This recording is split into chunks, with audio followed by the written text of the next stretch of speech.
সুপ্রিয় দর্শক শ্রোতা, স্বাগত জানাচ্ছি। বাংলায় একটি প্রবাদ আছে, ছেড়ে দে মা কেঁদে বাঁচি। মার্কিন প্রেসিডেন্ট ডোনাল্ড ট্রাম্প এর অবস্থাও এখন এমনই।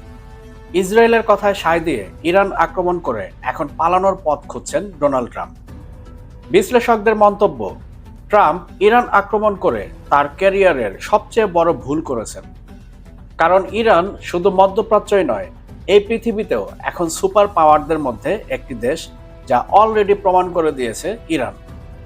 বিগত 28 ফেব্রুয়ারি আমেরিকা ও ইসরায়েলের অতর্কিত হামলায় প্রাণ হারান ইরানের সর্বোচ্চ ধর্মীয় নেতা আয়াতুল্লাহ আলী খামেনি সহ ইরানের সামরিক বাহিনীগুলোর সর্বোচ্চ পর্যায়ের ব্যক্তিবর্গরা। আমেরিকা ভেবেছিল মাথা কেটে ফেললেই ইরান হয়তোবা পরাজিত হবে, কিন্তু বাস্তবে ঘটেছে উল্টো ঘটনা, যা আপনারা ইতিমধ্যেই সবাই জানেন। এই যুদ্ধে ইরানের যা ক্ষতি হয়েছে তা থেকেও কয়েক গুণ বেশি ক্ষতি হয়েছে আমেরিকা ও ইসরায়েলের।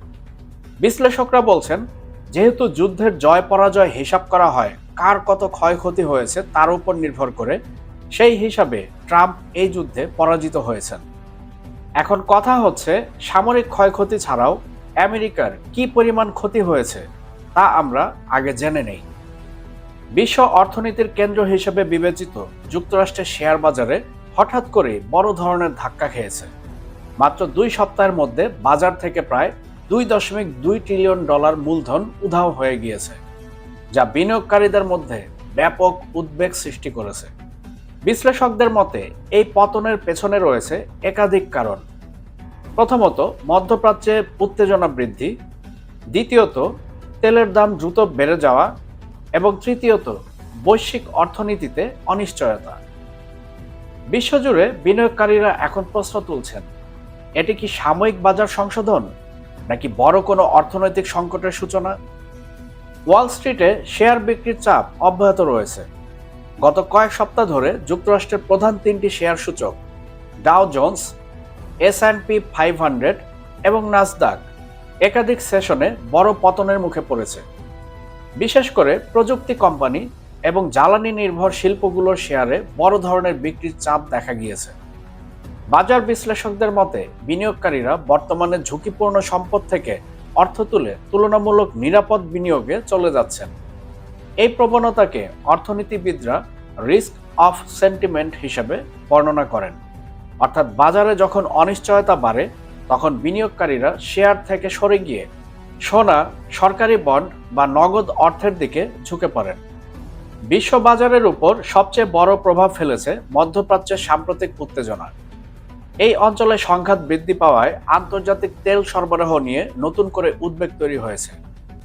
বিশ্বের সবচেয়ে গুরুত্বপূর্ণ জ্বালানি পরিবহন পথগুলোর একটি হলো হরমুজ প্রণালী, আর এই পথ দিয়েই প্রতিদিন বিশ্বের প্রায় 20% তেল রপ্তানি হয়। আপনারা সবাই জানেন, বর্তমানে এই হরমুজ প্রণালী রয়েছে ইরানের IRGCর নিয়ন্ত্রণে, যার ফলে আমেরিকা ও ইসরায়েলপন্থী জাহাজগুলো এখন আর তেল সরবরাহ করতে পারছে না। আর এ কারণেই বৈশ্বিক জ্বালানি বাজারে বড় ধরনের ধাক্কা লেগেছে। এই আশঙ্কাই মূলত আন্তর্জাতিক বাজারে তেলের দাম দ্রুত বাড়িয়ে দিয়েছে। এখন কথা হচ্ছে, তেলের দাম বাড়লে কেন শেয়ার বাজার পড়ে যায়? অর্থনীতির একটি গুরুত্বপূর্ণ বাস্তবতা হলো, তেলের দাম বাড়লে প্রায় সব শিল্পক্ষেত্রেই খরচ বৃদ্ধি পায়। কারণ পরিবহন, উৎপাদন এবং সরবরাহ সব ক্ষেত্রেই জ্বালানি প্রয়োজন হয়। তেলের দাম বাড়লে কোম্পানিগুলোর উৎপাদন ব্যয় বাড়ে, যার ফলে তাদের লাভ কমে যায়। এই পরিস্থিতিতে বিনিয়োগকারীরা সাধারণত শেয়ার বিক্রি করে দেন, কারণ তারা ভবিষ্যতে কোম্পানির আয় কমে যাওয়ার আশঙ্কা করেন। বিভিন্ন আন্তর্জাতিক বিনিয়োগ ব্যাংক এবং বিশ্লেষক প্রতিষ্ঠান ইতিমধ্যে সতর্কবার্তা দিয়েছে যে বর্তমান পরিস্থিতি অব্যাহত থাকলে বাজারে আরও বড় পতন হতে পারে। কিছু বিশ্লেষকদের মতে, যদি তেলের দাম দীর্ঘ সময় ধরে প্রতি ব্যারেল $100 কাছাকাছি বা $100 উপরে থাকে, তাহলে বড় অর্থনীতিগুলোর প্রবৃদ্ধি ধীর হয়ে যেতে পারে। এর ফলে বিশ্বজুড়ে শেয়ার বাজারে আরও বিক্রি শুরু হতে পারে। কিছু পূর্বাভাস অনুযায়ী বড় সূচকগুলো আরও 10 থেকে 15% পর্যন্ত নিচে নামতে পারে। অপরদিকে প্রযুক্তি কোম্পানিগুলো রয়েছে চাপের মুখে। মার্কিন প্রযুক্তি খাত দীর্ঘদিন ধরে শেয়ার বাজারের প্রধান চালিকা শক্তি ছিল, কিন্তু সাম্প্রতিক বাজার পতনের সময় এই খাতগুলো বড় ধরনের চাপের মুখে পড়েছে। উচ্চ মূল্যায়ন বা ভ্যালুয়েশন থাকার কারণে প্রযুক্তি কোম্পানির শেয়ারগুলো সাধারণত বাজারের অস্থিরতায় বেশি ওঠানামা করে। বিনিয়োগকারীরা যখন ঝুঁকি কমাতে চান তখন তারা প্রথমেই এই ধরনের শেয়ারগুলো বিক্রি করে দেন। মার্কিন শেয়ার বাজারের পতন শুধু যুক্তরাষ্ট্রে সীমাবদ্ধ থাকে না, কারণ বিশ্ব অর্থনীতির অনেক বড় বিনিয়োগ তহবিল এবং পেনশন ফান্ড যুক্তরাষ্ট্রের বাজারের সাথে যুক্ত। যখন মার্কিন বাজার পড়ে যায় তখন ইউরোপ, এশিয়া এবং মধ্যপ্রাচ্যের বাজারেও তার প্রভাব দেখা যায়।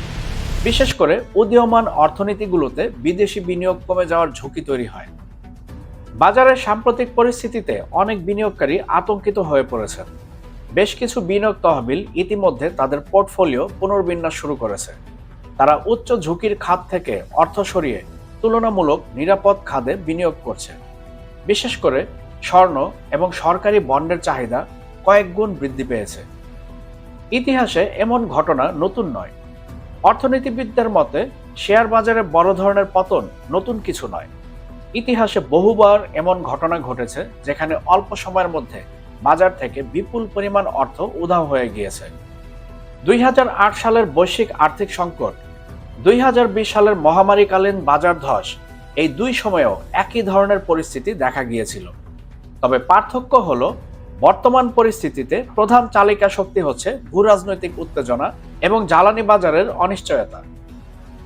বর্তমান পরিস্থিতি নিয়ে অর্থনীতিবিদদের মধ্যে বিভিন্ন মতভেদও রয়েছে। কিছু বিশ্লেষক মনে করেন এটি সাময়িক বাজার সংশোধন এবং পরিস্থিতি শান্ত হলে বাজার দ্রুত ঘুরে দাঁড়াতে পারে। অন্যদিকে অনেকেই সতর্ক করে বলেছেন যে এই পতন হয়তো বড় অর্থনৈতিক সমস্যার পূর্বাভাস হতে পারে। বিশেষ করে যদি জ্বালানি বাজারের অস্থিরতা দীর্ঘ সময় ধরে থাকে তাহলে তা বিশ্ব অর্থনীতিতে দীর্ঘমেয়াদী প্রভাব ফেলতে পারে। এখন কথা হচ্ছে ভবিষ্যতে কি হতে পারে। বাজারের ভবিষ্যৎ অনেকটাই নির্ভর করছে কয়েকটি গুরুত্বপূর্ণ বিষয়ের উপর। প্রথমত, মধ্যপ্রাচ্যের রাজনৈতিক পরিস্থিতি কত দ্রুত স্থিতিশীল হয় তার উপর। দ্বিতীয়ত, আন্তর্জাতিক তেলের দাম কতটা স্থিতিশীল থাকে। এবং তৃতীয়ত, যুক্তরাষ্ট্রের কেন্দ্রীয় ব্যাংক ভবিষ্যতে সুদের হার নিয়ে কি সিদ্ধান্ত নেয়। এই তিনটি বিষয়ে আগামী মাসগুলোতে বাজারের দিক নির্ধারণে গুরুত্বপূর্ণ ভূমিকা রাখতে পারে।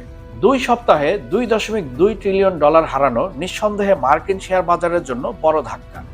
যদিও বাজারে ওঠানামা স্বাভাবিক বিষয়, তবুও এই ধরনের দ্রুত পতন বিনিয়োগকারীদের উদ্বিগ্ন করে তুলেছে। বিশ্ব অর্থনীতির বর্তমান পরিস্থিতিতে বাজারের ভবিষ্যৎ অনেকটাই নির্ভর করছে ভূরাজনৈতিক স্থিতিশীলতা এবং জ্বালানি বাজারের উপর। পরিস্থিতি দ্রুত স্বাভাবিক না হলে এই পতনের প্রভাব বিশ্ব অর্থনীতির আরও বিস্তৃত অংশে ছড়িয়ে পড়তে পারে।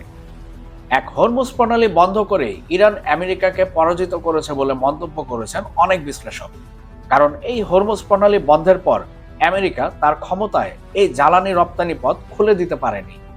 সেই সাথে অন্যান্য দেশের কাছে সাহায্য প্রার্থনা করেছেন ট্রাম্প, যেন অন্যান্য দেশ আমেরিকার সাথে যুক্ত হয়ে যুদ্ধ জাহাজ প্রেরণ করে এবং ইরানের বিরুদ্ধে যুদ্ধে লিপ্ত হয়ে ইরানকে পরাজিত করে হরমুজ প্রণালী আবার আমেরিকার দখলে নিতে পারে। বিশ্লেষকরা বলছেন ট্রাম্পের এই সাহায্য চাওয়াটাই হচ্ছে তার মূল পরাজয়। আমেরিকা যে এখন আর সুপার পাওয়ার নেই, তারা যে ইরানের কাছে নিরুপায় তার প্রমাণ। সাহায্য না পেয়ে ইতিমধ্যেই হুমকি ধামকি দিচ্ছেন বিশেষত ন্যাটো দেশগুলোকে। এখন দেখার বিষয় আমেরিকা বা ট্রাম্প এই যুদ্ধে কতটা টিকে থাকতে পারেন। বন্ধুরা, আপনারা কি মনে করছেন? আপনাদের মূল্যবান মতামত অবশ্যই কমেন্টে আমাদেরকে জানাবেন। আর আমাদের ভিডিও ভালো লাগলে লাইক ও শেয়ার করবেন। আর আমাদের চ্যানেলটি সাবস্ক্রাইব করে all bell icon notification on করে আমাদের সাথেই থাকবেন। দেখা হবে পরবর্তী ভিডিওতে। ততক্ষণ পর্যন্ত সবাই ভালো থাকবেন, সুস্থ থাকবেন, বাংলাদেশকে ভালোবাসবেন।